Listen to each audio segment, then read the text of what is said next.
says, uh-huh. I said, what does that mean? I said, I teach the primary documents of the Christian faith. And the barber said, what does that mean? I said, I teach the Bible. Almost every time I say that, people go, I have a question. Most people have this curiosity about the Bible, and if you look safe, don't look like you're going to embarrass them or something, they'll ask you, I have a question about the Bible. And I said, what's your question? He said, well, do you think we're near the end of the world? I said, I do. And so, she says, well, tell me what? And I went right into this. I said, did you know there's only one way to escape the mark of the beast? And it's the only protection from Satan, and it's God's signature. And you just stop. Well, what do you think they're going to say? What does that mean?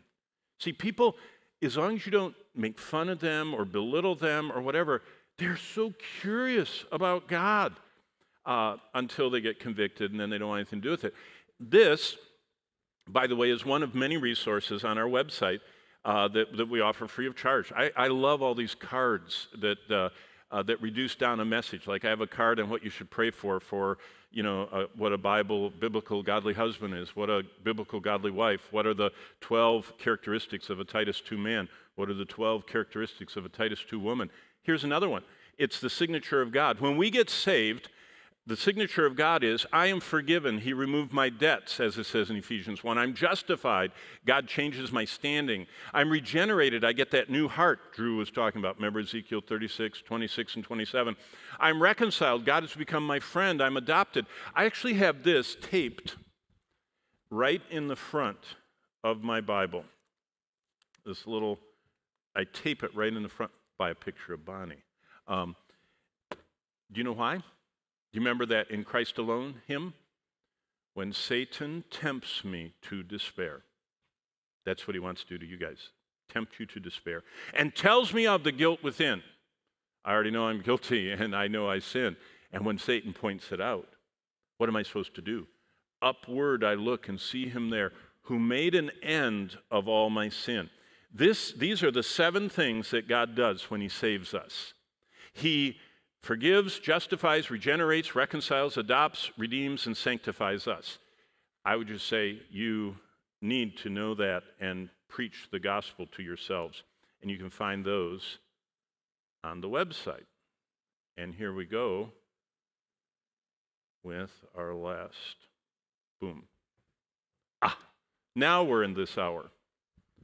4 minutes late. Hour 15. Look at that.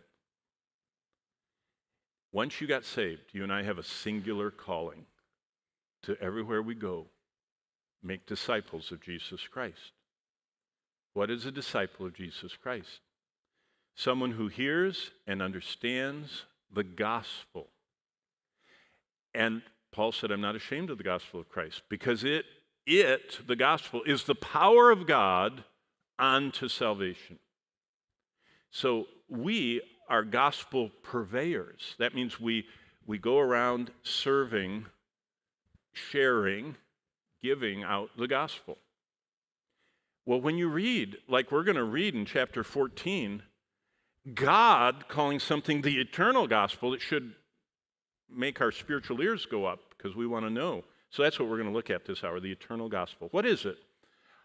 It's, in the context, the eternal gospel is what God shares during this red block, during the worst time in human history, during the time when Satan, as we saw last hour, is confined to the earth, and every demon is confined to the earth. And when sin is running rampant, demons are 5 months giving excruciating pain, so everybody wants to commit suicide.